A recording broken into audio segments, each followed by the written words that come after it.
O şey ki xalqa məxsusdur, onu göz bəbəyi kimi qorumaq onun vətən oğullarının borcudur. Şeyx Məhəmməd Xiyabaninin gözəl bir sözü yadıma düşür burada. Deyir, hər bir millətin şərəfinə lazım olan birinci şərt istiqlaldır.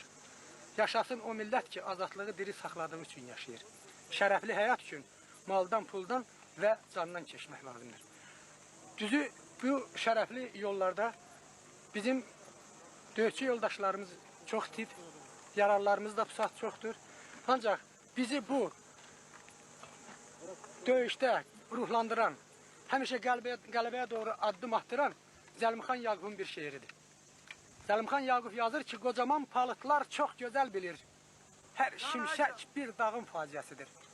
Açılmaz çiçəyi, ballanmaz barı, qırılmaq bu dağın faciəsidir. Sağ ola komandir. Fəlakət istər ki, astıra, asa, boy görükənin başından basa, qara gün, ağ günü döndərər yasa, hər qara bir ağın faciəsidir.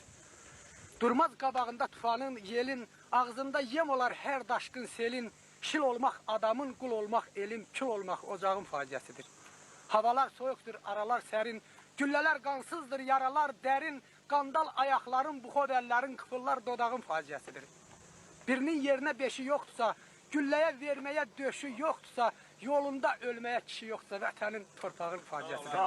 Yolunda Azərbaycanın azadlığı naminə canlı qurban verən şəhidlərimizə Allah rəhmət eləsin. Biz həmişə onların xatirələrini qəlbimizdə yaşadacağıq və həmişə onları öz sıralarımızda görürük ki, biz elə bilirik ki, onlar da bizlə beraber bu qələbələrə addım atır. Onlar ömrü komandır. Onlar ömrü boyu bizim qəlbimizdə yaşayacaqlar. Şübhəsiz.